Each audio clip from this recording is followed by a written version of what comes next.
Luke 18:9-15.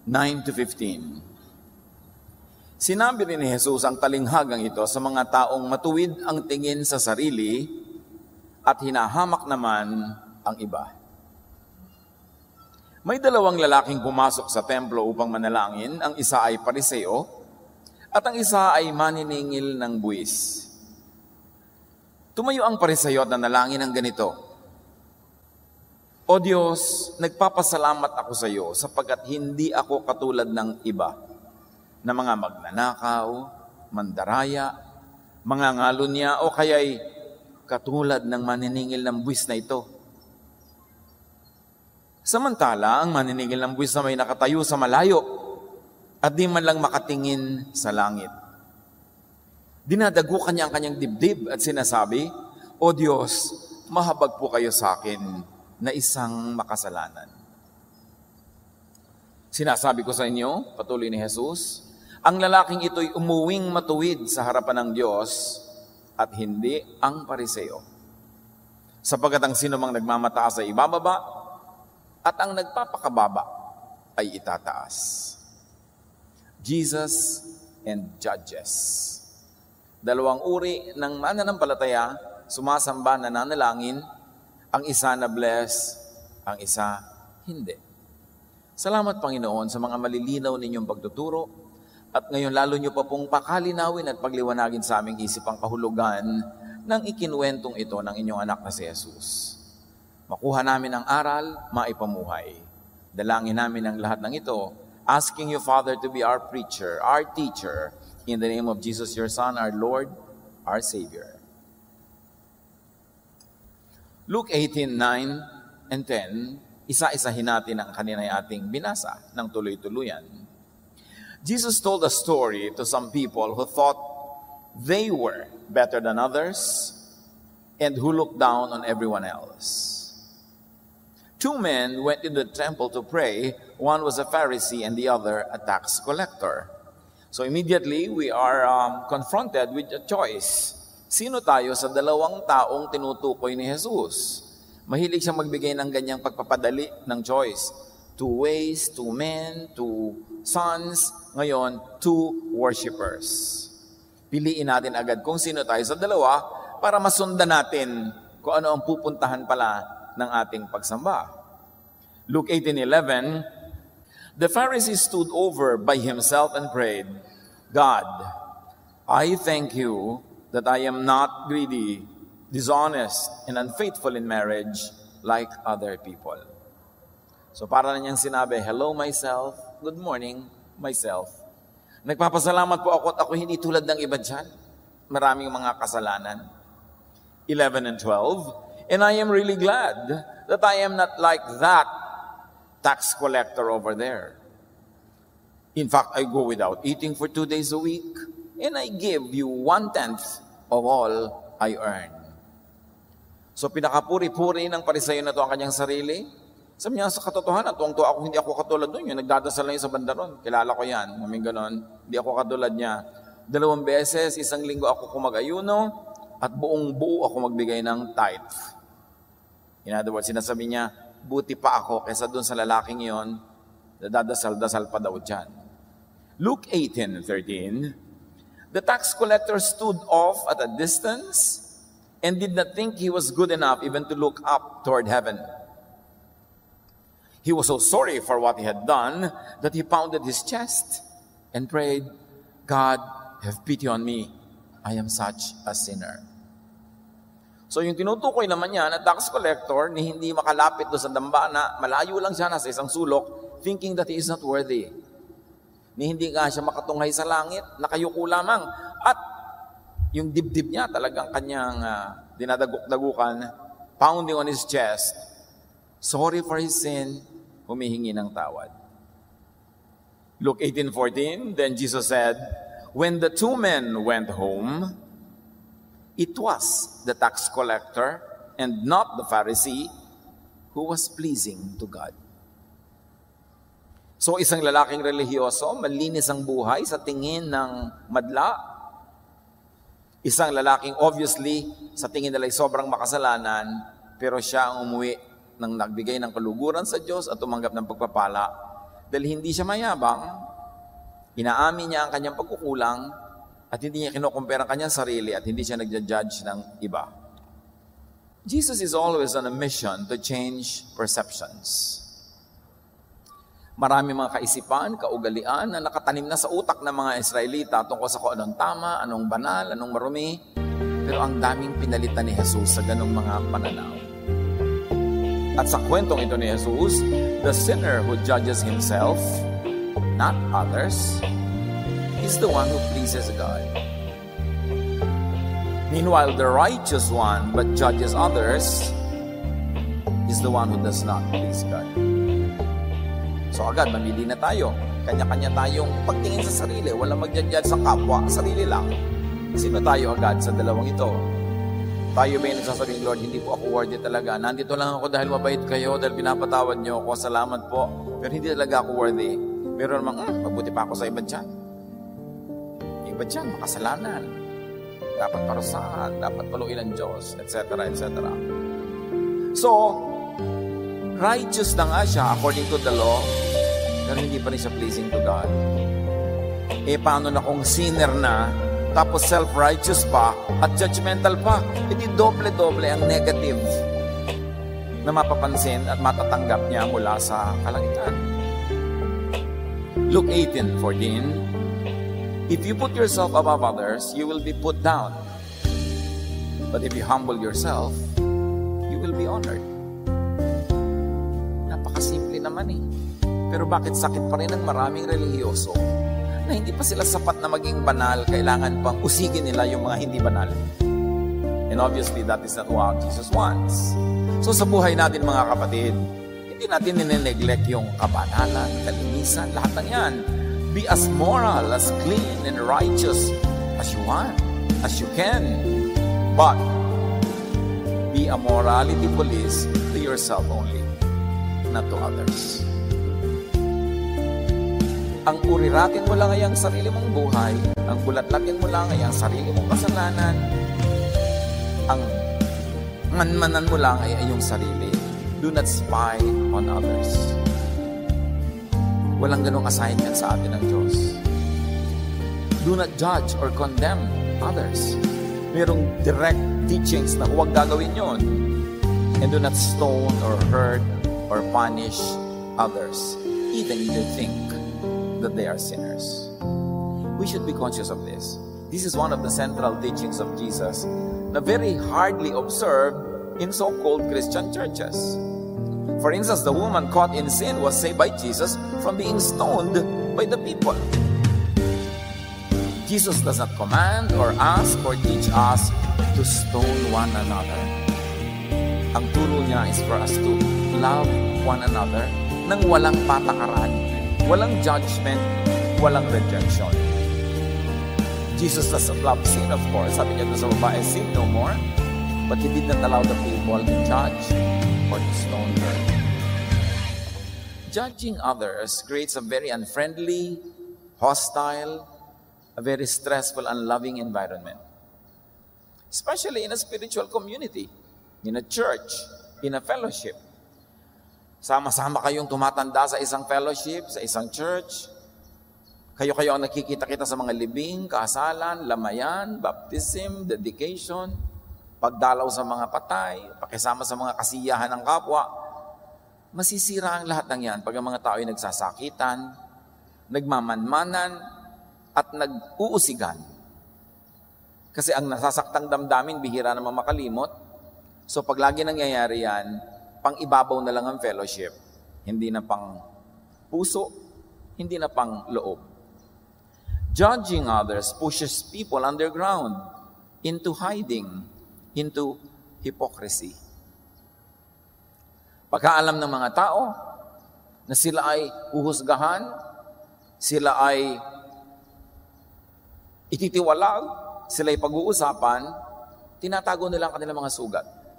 Hindi tuloy nalalanggas, nalilinis at napapagaling. Itinatago nila ang kanilang mga kahinaan, naglalakas-lakasan sila, itinatago nila ang kanilang mga kapintasan. So ang mga tao namumuhay sa pagbabalat kayo, sa pagkukunwari, at nakaka-stress yun. Bakit ka pa nag-church? Para lang mabigatan ka sa dami ng mga maskara na kailangan mo isuot. Judging others damages and destroys the community. The one being judged and even the judges. Kasi pag nag-judge ka ng iba, kahit hindi mo tanggapin at hindi mo alam, yun ay dinaramdam mo rin. Dinadala din ng iyong puso. Kasi ayaw ng Espiritu. The Spirit in us is grieved when we hurt others, when we judge others. Kaya kung minsan yung judge, marami siyang mga sakit, marami mga hindi maipaliwanag ng mga doktor ng mga nararamdaman kasi dinaramdam din ng kanyang Espiritu ang kanyang ginagawa. At oras ang ating isip, puso, katawan, sinasabi, iniisip at ginagawa ay hindi isa, hindi united, hindi solid, kundi one half love, one half hatred, one half friendship, one half enmity, nagkakasakit tayo. Do not judge or hurt a person for the sake of image, for the sake of audiences. Kung minsan meron kayong fellowship, sabi nyo, ay, kailangan magandang image natin sa labas, kailangan makita nilang pinaparusahan natin nagkakamali, hindi natin tinotolerate. So image sa labas ang iniisip. May mga pamilya, ganun din, yung image, sasabihin ng kapitbahay ang mahalaga, hindi to be supportive and loving to one another. So there are audiences outside of the church and inside the church, but that should not be the basis of our behavior because we have one audience only, and that is God. God, who made us know Him and His love through Jesus. The kapatiran, the family is a hospital, not a showcase of perfect people. At ang bawat isa sa hospital na yan, yung doktor, yung nurse, yung mga technician, yung mga pasyente, lahat pasyente din. Nagtutulungan lang. The church is a fellowship of sinners who are forgiven by God. A fellowship of sinners ministering to sinners. A fellowship of forgiven people ministering to other forgiven people. A fellowship of people who keep on growing in the Lord, who minister to people who also keep on growing in the Lord. Nobody arrives. Mark 2:17, Jesus said to them, "It is not the healthy who need a doctor, but the sick. I have not come to call the righteous, but sinners." So huwag ka magtaka kung sa fellowship, may mga imperfect, may mga pagkukulang, may mga mahihina, may mga nagkakamali. Kasi yun talaga ang tinawag ni Jesus. Hindi yung tinawag yung mga perfect, yung mga Pharisees, yung mga nag-aastang perfect. Kaya lang, sabi naman ng Romans 3:10, there is no one righteous, not even one. So to put and harmonize these two verses together, wala naman talagang righteous. So wala naman pwedeng maging member ng fellowship na righteous. Guni-guni lang yun ang iba. Image lang.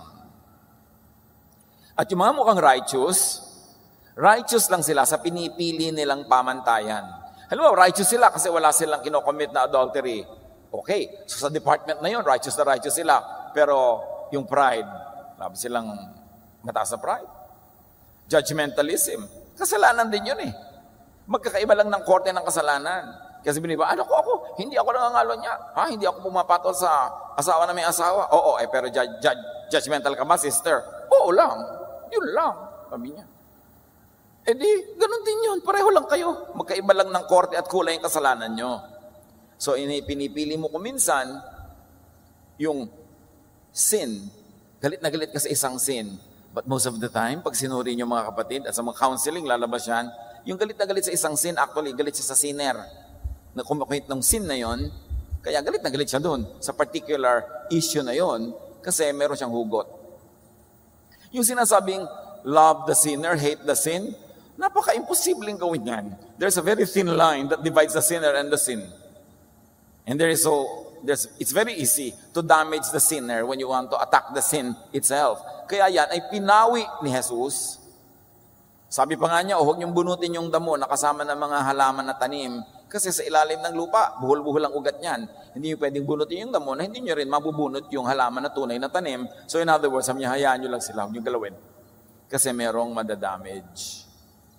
The church does not condone sin and sinful living, but holiness is a private matter. Hindi siya corporate. So be a moral judge to yourself. And if you want to be strict, do so, but not to others.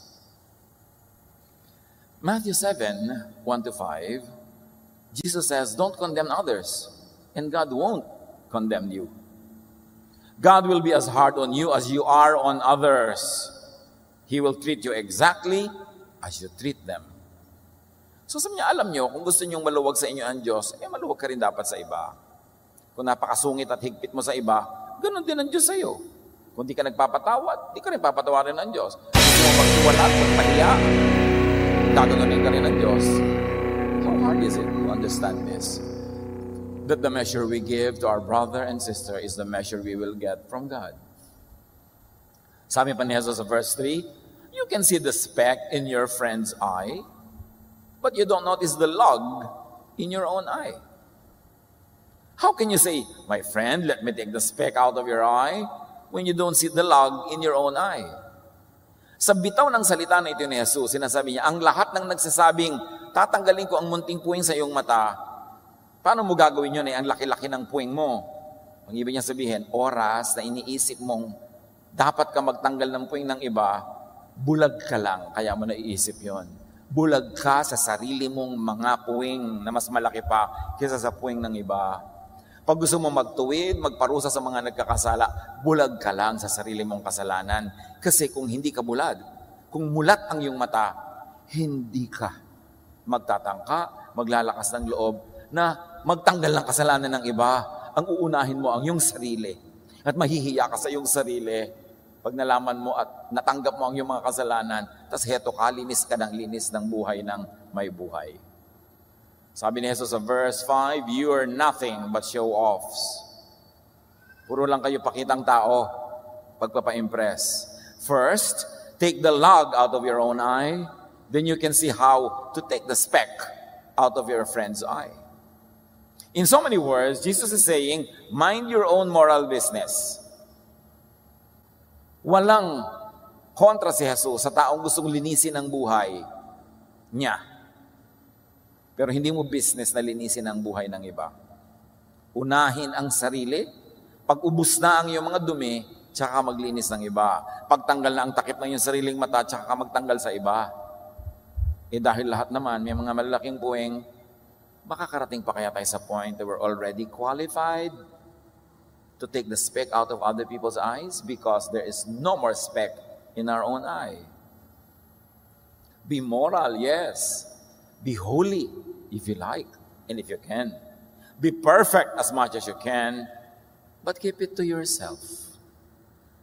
Do not impose your morality on others. Yung kabanalan mo, gawin mong personal. Kung ayaw mo, di wag mo. Pero huwag mong pilitin yung iba na ayawin yung ayaw mo dahil ang ayaw mo yon. Dahil siguradong marami kang kasalanan na gusto mo, hindi mo ini-impose sa iba na ayawin din nila. Kasi maluwag tayo sa sarili, mahigpit sa iba. It is important to be righteous, to be correct, but do not be the corrector of other people. Your righteousness is your personal business. Correct others only after and if you have completely corrected yourself. Ngayon sasabihin ba, paano yung mga preacher, yung mga teacher, at salagay perfect na ba sila kaya sila nagtuturo? Ang itinuturo ng mga preacher at mga teacher ay yung words of God, not necessarily their own life. Kasi kung gagawin mo ring qualification ng mga magtuturo na yung perfect na sila, para nila basahin yung salita ng Diyos at ipaliwanag, edi wala nang nagturo kahit isa. Kadalasan ngayon, nagtuturo siya ang number one audience ang sarili niyang teaching. Kaya kung sasabihin nga, tinuturo mo yan, kulang ka pa rin. Sige nga, maghanap tayo ng hindi kulang para may magturo. That's why you separate the teacher from the lesson also. It is very, very, very desirable that the teacher, the preacher, whoever is a leader of a Bible study group, very, very outstanding ang kanyang personal righteousness. Pero hindi mo dapat expectan yun ng perfection kasi walang qualified at walang mangangahas mag-lead sa anumang spiritual activity. No prophet, no teacher was ever perfect, only Jesus. But when you teach the teachings of Jesus, you point people to God, not to your own life, then you may lead people if you are letting the Holy Spirit lead you in turn. So it's very important Why do you join church? Papasok ka ba, sasama ka ba sa isang fellowship kung malalaman mong kulungan pala yon? Ikukulong ka lang pala pag sumali ka doon? Hindi ka na pwedeng makipag-fellowship sa iba, hindi ka pwedeng umatyan sa iba, hindi ka pwedeng mag-aral sa iba, property ka na nila. O kaya, papasok ka ba sa isang church, magiging member ka ba doon kung alam mong hukuman pala yon? Pagdating mo doon, hukuman ka, lilitisin ka. They will spy on your life. Pag-uusapan ka ng mga committee, huhusgahan ka. Sasali ka ba doon? Sabi ni Jesus, I have come to call the sick. It means that the church is a hospital. It's a caring environment.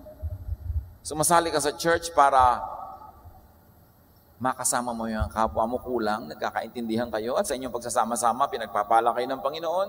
The gifts of one another is ministered to everyone else, so everyone benefits. Pero kung sasali ka, tapos sa loob, pagpasok mo, batuhan, pahiyaan, sisihan, ba't ka pa sasali? Napagod ka tuloy. Church is still lacking, worldly, a failure if it is on Jesus.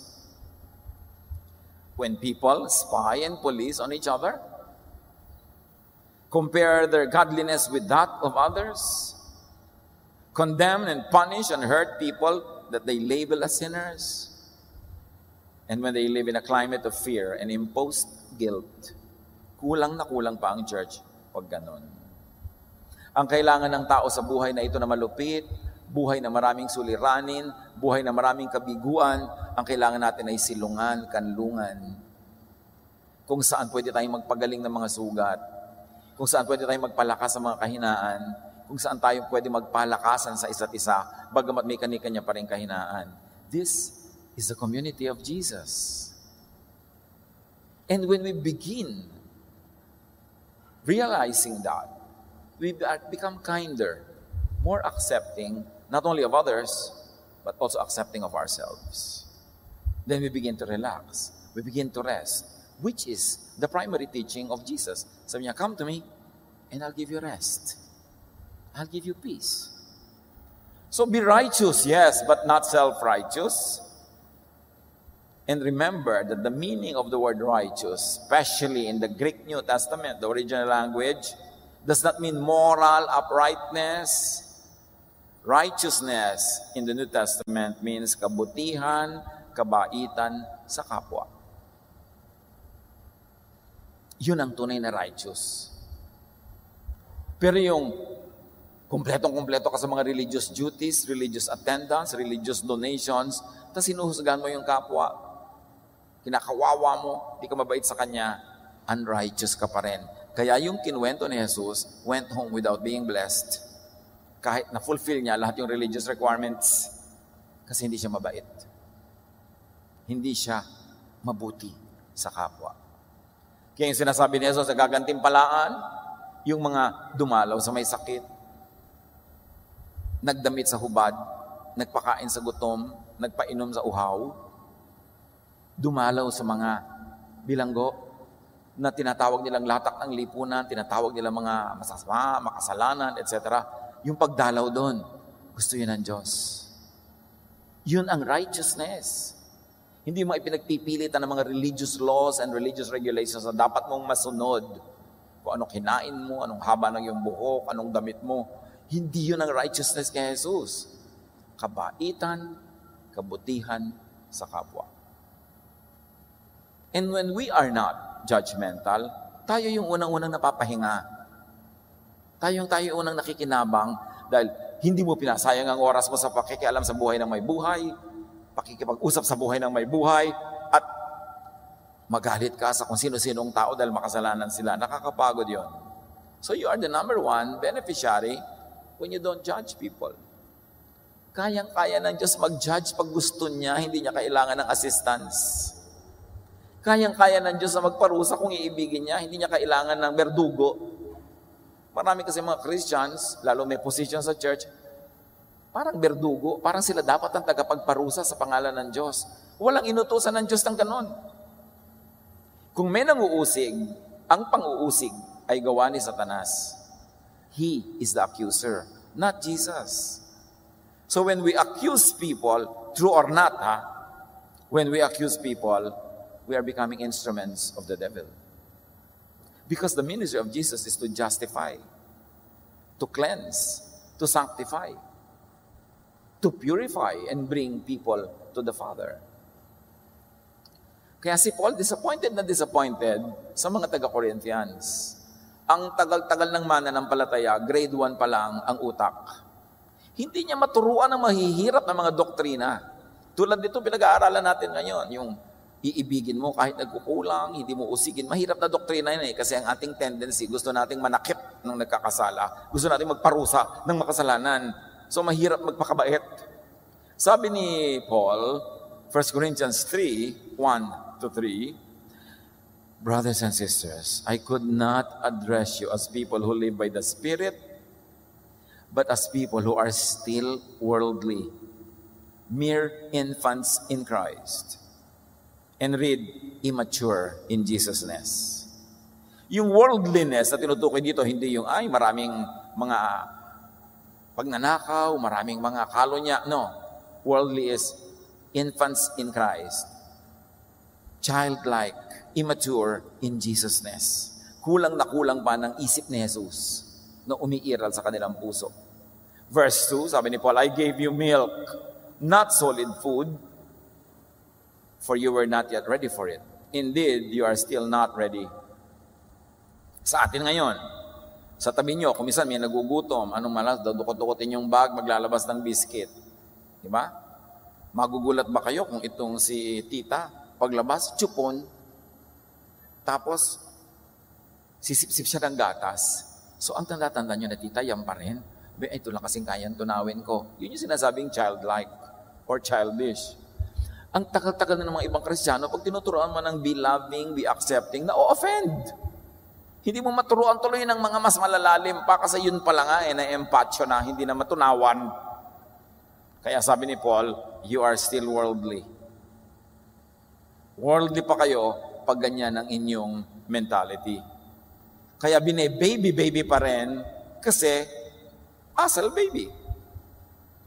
At ano yon yung pagiging baby sa spirit? Silipan, chismisan, sumbungan, kampi-kampi, pag-condemn ng kapwa, batuhan. Sabi, yan ay gawa ng mga bata pa lang sa pagiging maka-Jesus. So let other people's personal sins be private between them and God.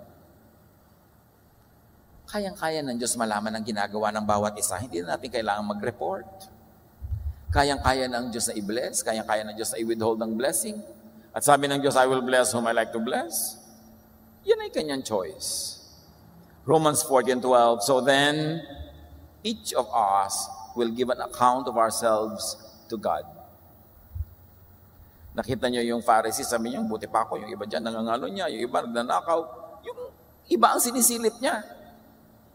At nung pumunta siya sa sarili niya, sabi niya, buti pa ako, nabait ako, nagtatight ako, etc., etc. James 4:11-12, noon pa man kasi talamak na yan, batang-bata pa lang yung church, ang gulo na ng mga Kristiyano. Don't say cruel things about others. If you do, or if you condemn others, you are condemning God's law. God is our judge. What right do you have to condemn anyone? Pag daw kinokondem mo ang iba, kinokondem mo ang law of God. Bakit? Ano ba yung law of God through Jesus? Love. Jesus gave only one law, one commandment. Love one another. And when you condemn others, you are unloving, you are condemning the very law of God that He gave through Jesus.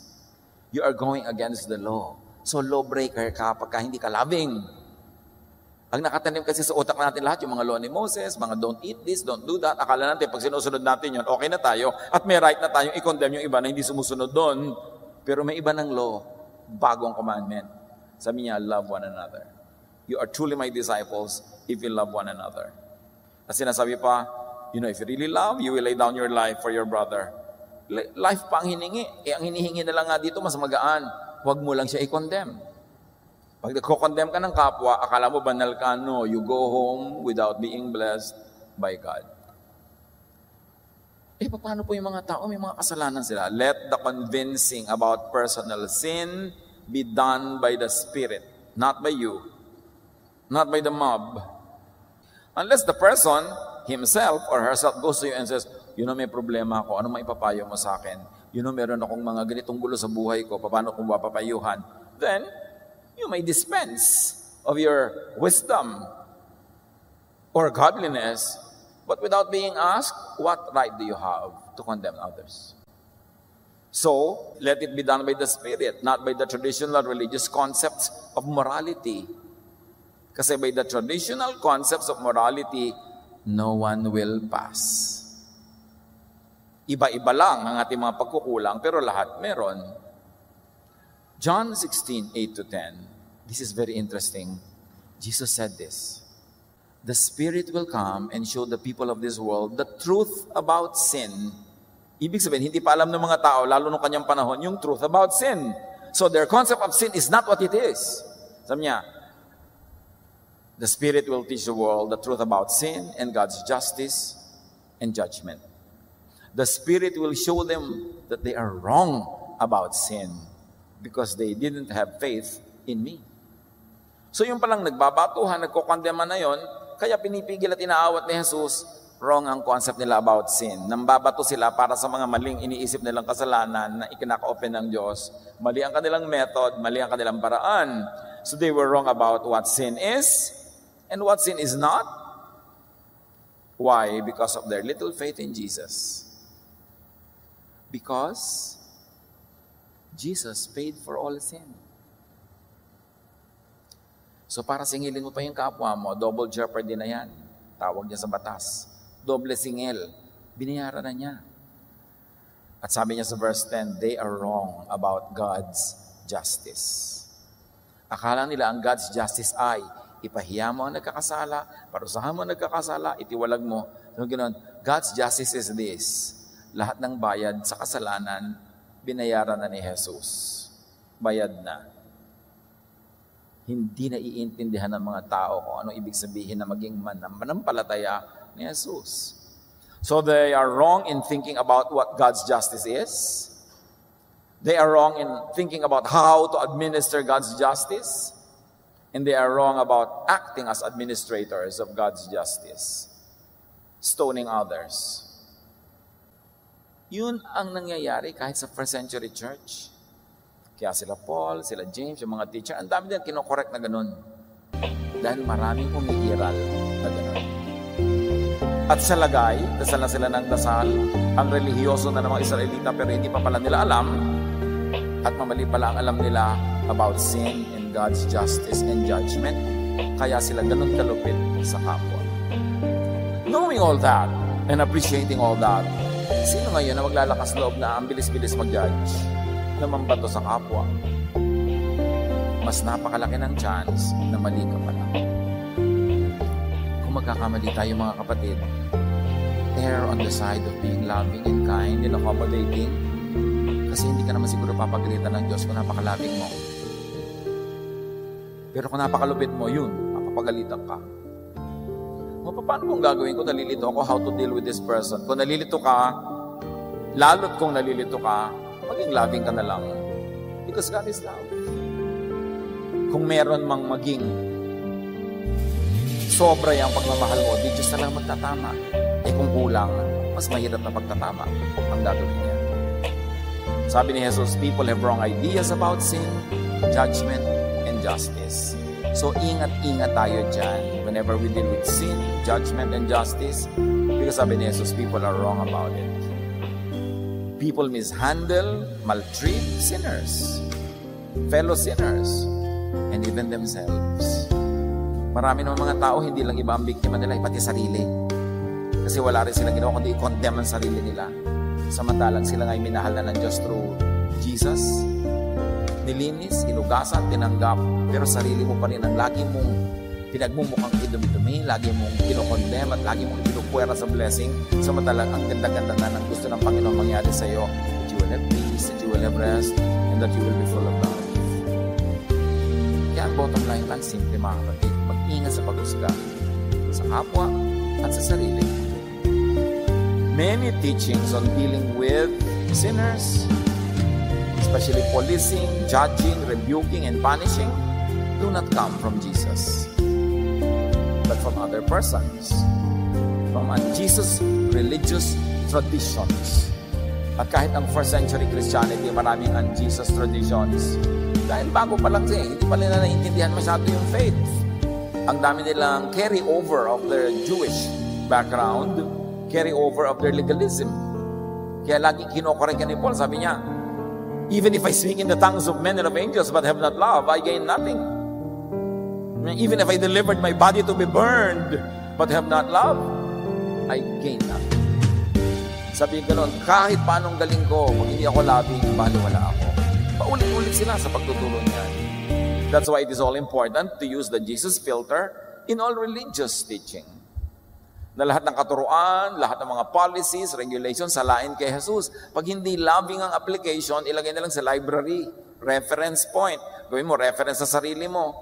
Pero hindi na kailangan i-impose sa iba all the time. Because para namang hindi nangyari si Jesus. Parang hindi niya hinugasan natin makasalanan. Parang hindi tayo pinatawad ng Ama dahil sa Kanya. At ang tanong ng iba, paano pong hinugasan? Paano naging banal? Ito nga ang sister na to, kahapon lang niya ginawa yung kasalanan niya. Paano naman maituturing mo na malinis na siya ng Diyos? God is timeless. God is eternal. Sa Kanya, yung nangyayari pa lang sa atin ngayon, sa Kanya, tapos na yun. Sa eternity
ng time frame ng Diyos. So ang tinitingnan niya yung long shot, yung malayo. At tayo man ay malagutan ng hininga, lahat ng nagawa natin kasalanan at nagagawa pa hanggang ngayong buhay pa tayo, sa tingin ng Diyos lahat yan ay bayad na. Dahil eternal ang pagtingin niya, yung long shot, yung malayo. Napaka-importanting malaman natin na kahit araw-araw, patuloy pa rin tayo nagsisikap, nadadapa, nagkakamali, nagkukulang. In the overall calendar, in the overall frame of God, we have crossed over from death to life. We have already been declared clean and sinless because of the work of Jesus.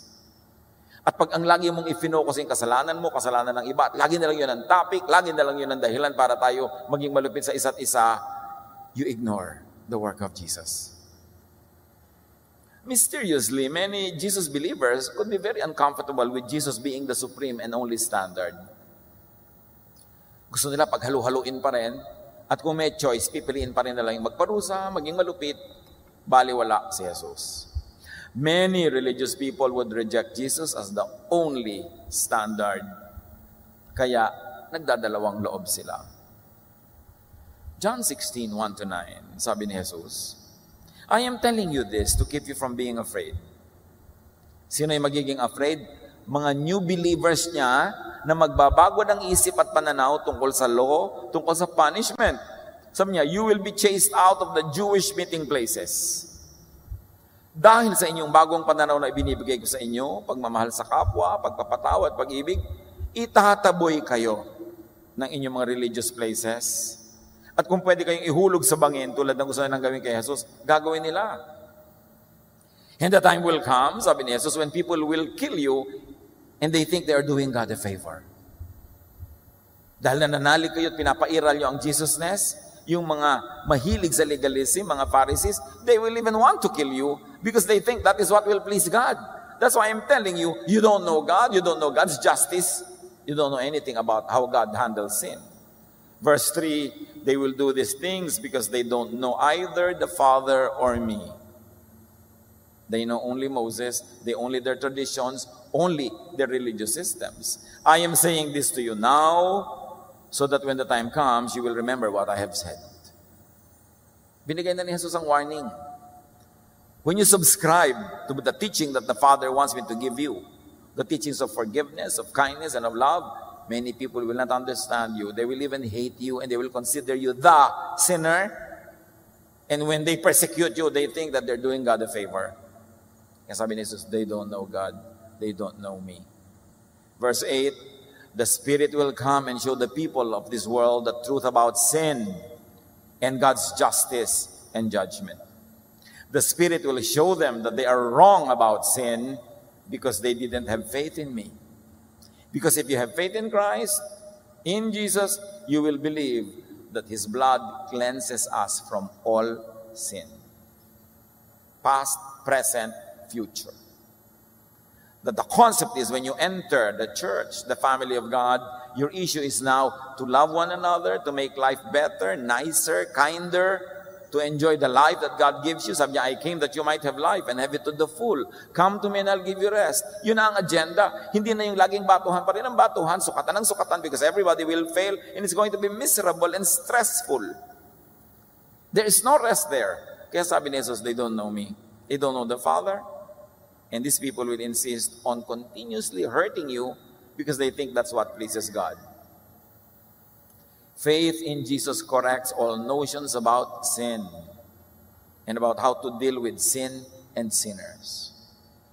Marami mga tao, Pastor, please preach about sin. Preach about sin. Condemn the people. Make the people know they're sinful. Jesus tells us to preach about love and forgiveness and rest and kindness. Ayaw ba natin noon? Hindi ibig sabihin na kukonsentihin mo ang kasalanan ng lahat, bali wala na ang kasalanan. No, wala yun. Masyadong exaggerated yun, nag-iisip ng mga ganun. Pero ang mahalaga, alam mo na ikaw, ako, tayong lahat, forgiven lang. At alam ng Panginoon, sabi niya, God remembers that we are dust. At kaya niya sinasabi, but if we sin, we have an advocate with the Father. Ganon, confess your sins before the Lord, and you will be cleansed. Ang daming ginawa ni Jesus na escape para sa mga nadadapa, nagkukulang. Hindi sila dapat kulungin at ikadena. Because entering the peace of Jesus means going out of the door into the pasture, into the green valleys, into the sun. Hindi ikukulong mo ang tao. John 1:29, the next day, John saw Jesus coming toward him and said, "Here is the Lamb of God who takes away the sin of the world." Ang ministry ni Jesus, alisin yung kasalanan, ilayo. Remove from the table, remove from the agenda, and focus on the goodness, the kindness of the Father. But while Jesus takes away sin, many Christians insist on focusing on sin. On witch hunts. Yung pagmamanman sa isa't isa, paghahanap ng mga kasalanan, and branding others as sinners, and they want always discipline, which really means punishment. Aha! Yung member ng choir na yan, may kasalanan, tanggalin sa choir. Di lalong natuwa pa yung gusto magkasala, nawalan na ng gawain, nawalan ng responsibility, lalo siyang lumaya. Aha! May kasalanan ng Sunday school teacher, tanggalin. Pag tinanggal mo lahat, walang natira. Kaya mo nga hindi tinatanggal dahil yung kanyang ministry, ang patuloy niyang paggawa ng ginagawa niya at sa kanyang pagsasalita o pakikinig ay patuloy siyang kinakausap ng Espiritu. Din ang pag-asa niya para makarecover, para makabangon. Gusto mo tanggalin? Gusto mong parusahan? May mga tao kasi lagi gusto nagpaparusa. May pinaghuhugutan. Usually, sila rin kasi naparusahan, nasaktan, nabigo. Kaya ang gusto nila, mambigurin, manakit. At lahat ng yan napapagaling ng pag-ibig ni Jesus kung tatanggapin natin at ipapamuhay. Napakahalaga. Kung sinabi ni John the Baptizer na, "Here comes the Lamb of God who takes away the sins of the world," bakit naman tinitake away na ni Jesus? Ikaw binabalik mo palalo. Inilalayo na nga doon ang usapan. Back to topic tayo, kasalanan. Laging ganun ang gusto ng iba. At ano masabi ni John? He must increase, referring to Jesus. and I must decrease. John, according to the Bible, is the last prophet of the Old Testament. He was the last person representing the law and the prophets.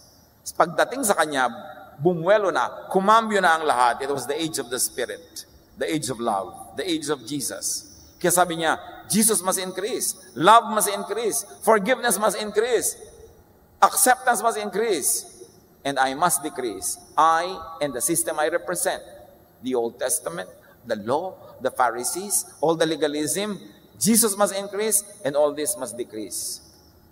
Dapat may inversely proportionate growth yan. So kung napakarami pa rin na legalism, napakarami pa rin na mga hilig magparusa, ibig sabihin lang nun, ang liit-liit pa ni Jesus. Jesus decreases, and John and the system he represented increases. Dapat hindi ganon, baligtad.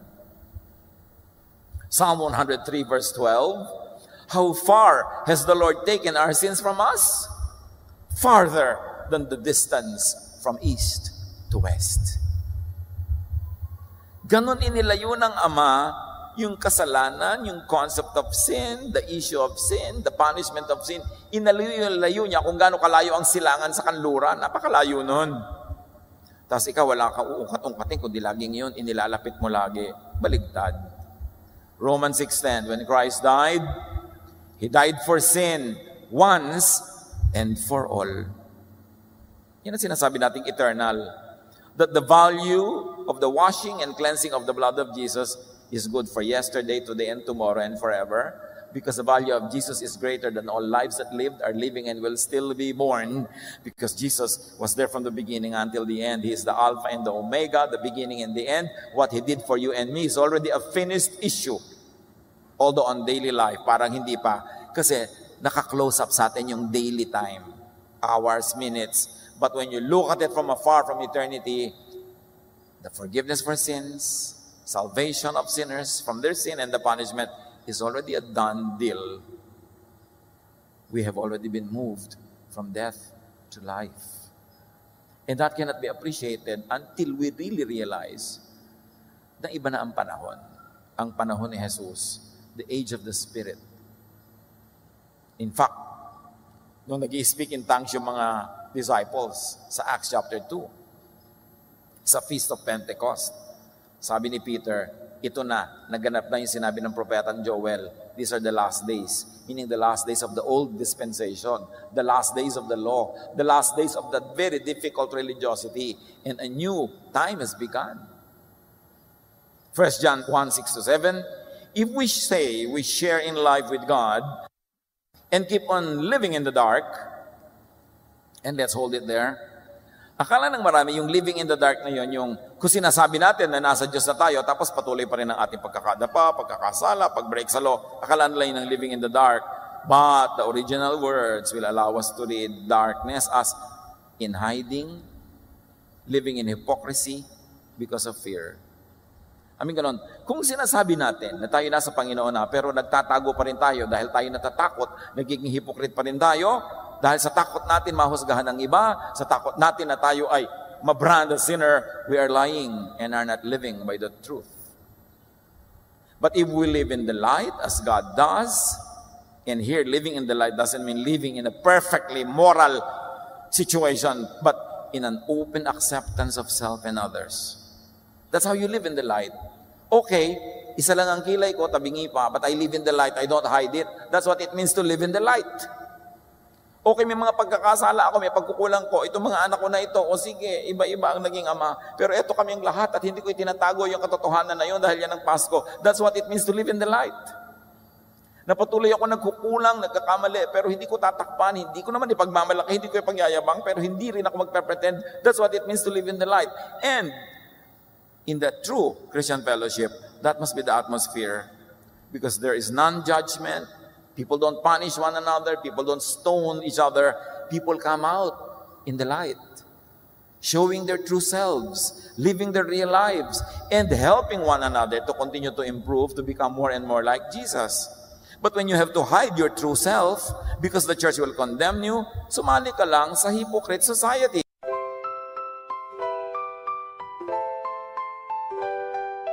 Lakefront breeze whispers your name. City lights dancing in neon flame. Heartbeats quick in a sweet refrain. Your laugh cuts through the summer rain. Electric dreams in your eyes so bright. Bassist grooves with all his might. Holding hands beneath the Willis Towers light. This windy city feels just right. The Navy Pier Ferris wheel spins above. As the music takes control, whispers of love. Oh darling, this magic won't fade. Beneath the stars a love parade. With you by my side unafraid. Magic's real, forever will stay. Guitar solo sings a sweet serenade. Your voice is honey, love's sweet parade. Chicago blues melt away the shade. In your arms, a future we've made. Drums are beating a rhythm so true. Never want this night to end, just me and you. 80s synth keeps the feeling new. Chicago magic forever will pursue. Oh darling, this magic won't fade. Beneath the stars a love parade. With you by my side unafraid. Magic's real, forever will stay. The doggone night, a memory to hold. A love story forever told. In this magical city, our hearts unfold. Chicago night forever will hold.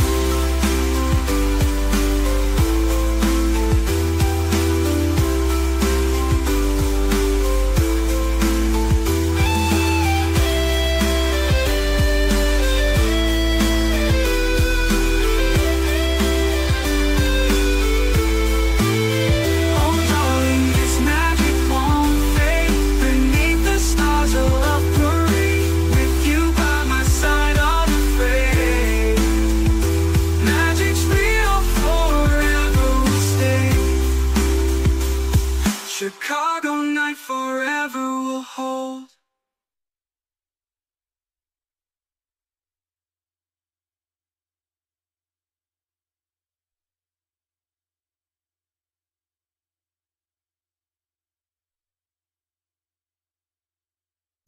Hindi ka sumali sa family of Jesus. Napakalinaw ng gusto ng Panginoon mangyari sa ating buhay. Hindi yung buong kapal tayo magkasala na wala tayong pakialam. No! Kundi yung hindi mo kailangang itago kasi hindi ka dyan na-judge, hindi ka pinaparusahan at nagtutulungan kayo dahil hindi mo tinatakpan ang iyong sugat. Ang sugat na tinatakpan, lalo lang nagnanaknak, nabubulok. Kailangang hubarin mo yung takip, linisin niya, naglilinisan kayo in love. And that's how we recover from all the pain, all the frustrations, all the sorrows of our past. At sabi, but if we live in the light as God does, we share in life, meaning grace, peace, and joy with each other. If I may paraphrase this, sinasabi niyan, kung sinasabi mo na ikaw ay nasa Diyos na, tapos itinatago mo pa rin ang lahat, nagkukunwari ka rin, nagbabalat kayo dahil takot kayo sa isa't isa, ayaw mong maparusahan kanila, ayaw mong magbatuhan kayo, so kunwari lang yung buhay mo, ang ganon, you do not live in the light. And you cannot share in life. Because how can you be joyful? How can you be peaceful when you're forever afraid of being found out? Kasi laging may mga nagmamanman, may mga chismosa. So, ang mangyayari, hindi masarap yung samahan. Kaya ang itinuturo ni Jesus yung ganitong uri ng church, yung ganitong uri ng samahan, hindi ito pagkonsintihan sa mga pagkakamali. Kundi pagtanggap na pare-pareho tayong pasyente dito, so huwag na tayong magpanggap. Let's love one another. Huwag nating konsintihin ang pagkakasala, pero huwag din natin i-judge. Kung may i-judge ka, sarili mo lang. At kung may palalapit sa'yo, kaya mong tulungan mo. Nagpapatulong sa'yo, tulungan mo. Pero huwag kang kala mo kung sinong papasok sa buhay ng may buhay para ituwid ang buhay nila. Dahil liko ka rin. Colossians 3:13-15, bear with each other and forgive one another. Forgive as the Lord forgave you. And over all these virtues, put on love, which binds them all together in perfect unity. So pagka tayong lahat ay mabait sa isa't isa, hindi tayo mapangusga, sabihin ganon, yan ang gawin nyo. Magpatawaran kayo, magtulungan kayo sa pagbubuhat ng bigatin ng mga pabigat sa buhay ng kapwa. Hindi yung kayo pa ang nagpabigat lalo.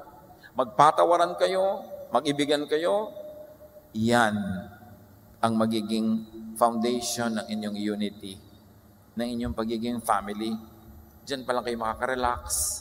Diyan pa lang kayo makakapagpahinga at magiging restful. Verse 15, let the peace of Christ rule in your hearts, since as members of one body, you were called to peace. Yun ang tinatawag ng Diyos sa gawin ng kanyang mga anak, kapayapaan.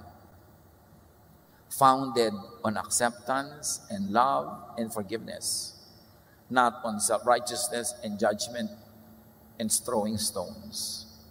John 1:7, and the blood of His Son Jesus washes all our sins away. Yung hindi mo kayang hugasan sa sarili mo at yung hindi mo kaya at dapat hugasan sa iba, ang dugo ni Jesus ang naguhugas sa lahat. Lahat ng kulang pupunan niya, lahat ng dumi lilinisin niya, doon tayo magkakaroon ng kapahingahan. And if the blood of His Son Jesus washes all our sins away, then the issue of sin becomes irrelevant. It is not on the table, it is not on the agenda, dahil ang inutos, heal the sick, visit the prisoners, feed the hungry. Yun ang asikasuhin natin, hindi maghanapan ng mga kapintasan ng isa't isa. John 3:35-36. The Father loves the Son and has given Him everything. Everyone who has faith in the Son has eternal life. But no one who rejects Him will ever share in that life, and God will be angry with them forever. And to reject love, and to reject the brother and the sister, is to reject Christ. No wonder, marami mga tao na kay Jesus na hindi pa rin tahimik ang buhay, magulo pa rin, puro fear, side effect yan, ng rejection of the love of Jesus that He wants applied not only on you, but also on your brother and sister. People who reject Jesus and His message of love will not have life, will not have an abundant life, will not have a peaceful life. And why not? Because rejection of God's unconditional love and grace means remaining in and remaining under the law. Kaya hindi ka mapatatahimik. Romans 3:20, God doesn't accept people simply because they obey the law. No, indeed, all the law does is to point to our sin. So-called Jesus believers who insist on the law, on policing and punishing others for personal sin, do not really understand or believe in and accept Jesus. Why do we emphasize personal sin? Kasi merong corporate at merong social and national sin. Halimbawa, government official ka, nineglect mo ang duty mo, nagguhuan yung mga building na pinirmahan mo ng permit na itayo, natural, you're accountable publicly kasi public yung sin. Ninakaw mo ang pera ng bayan, natural, publicly accountable ka kasi affected kaming lahat. But your private life, what you do in private, what you do even with other private individuals is none of our business. Yun ang sinasabi nating personal sin. Tulad ng babae who was caught in adultery, it was a private thing done in her house together with another person. Babatuhin na siya. Hindi siya pinabato ni Jesus, pero sinabi ni Jesus, sin no more. Hindi maganda ang ginagawa mo. Pero hindi ka rin dapat batuhin nila kasi private life mo yan eh. Diyos ang nakakaalam kung anong gagawin sa'yo. Huwag tayo manghimasok sa buhay ng may buhay. Pero kung public yung kasalanan, affected tayong lahat dahil sa neglect of duty, natural, merong public accountability. One of Jesus' great missions is to change thoughts, attitudes, in lives by changing people's minds. We should change our mind about love, about the law, about Jesus, para ma-benefit natin yung peace na gusto niya na ating mapakinabangan. Romans 12:2, do not conform to the pattern of this world, but be transformed by the renewing of your mind. Then you will be able to test and approve what God's will is, His good, pleasing, and perfect will. And what is the will of the Father through Jesus? That we have peace, that we have an abundant life, that we enjoy loving one another. Then you would be able to test and approve what God's will is as revealed through Jesus. You will be free from the curse of the law and have a life. And you will be loving enough as to free others from the curse of that same law. Balikan natin yung nagdarasal na makasalanan sa simula. Luke 18:13. Samantala, ang maniningil ng buwis na may nakatayo sa malayo at di man lamang makatingin sa langit, dinadagukan niya ang kanyang dibdib at sinasabi, O Diyos, mahabag po kayo sa akin na isang makasalanan. May a lesson to be learned from this man. Ganyan dapat ang isang sinner, lalo ang forgiven sinner. Humble, quiet, inconspicuous, repentant. Hindi yung inaabuso ang kabaitan ng Diyos. Hindi yung ipinaparada pat ibinawag ay mga kasalanan, tapos sabi niya, oy, Jesus yes na tayo. Walang ganun ha. Hindi mo pwedeng sabihin, love na tayo, so pwede na ako mang-agaw ng kahit ano na lang, gawin ko ang kahit ano, iparada ko ang sarili ko na nagkakasala, pinagyayabang ko pa. Hindi yung Jesus-ness. So huwag tayong magkamali kung anong kahulugan nun. Huwag nating abusuhin. Ang itinuturo is to be loving to others, and if you want to be strict with yourself, that's fine. If you want to be correct, be correct. Mahalaga yung hindi natin abusuhin na tuloy nasisira yung pangalan ni Jesus. Dapat hindi ipinapahiya si Jesus. Sabi nila, ay, ang ba sumusunod kay Jesus? Ang kapal-kapal na, wala nang hiya. Dapat meron, dahil sumusunod tayo kay Jesus. Hindi ipinapahamak yung mga naniniwala at nagpapalaganap ng ideya ni Jesus. Tuloy sasabihin, huy, turo ka ng turo ng Jesus-ness. Yung mga yun, puro kasalanan ang ginagawa. Hindi pa nahihiya.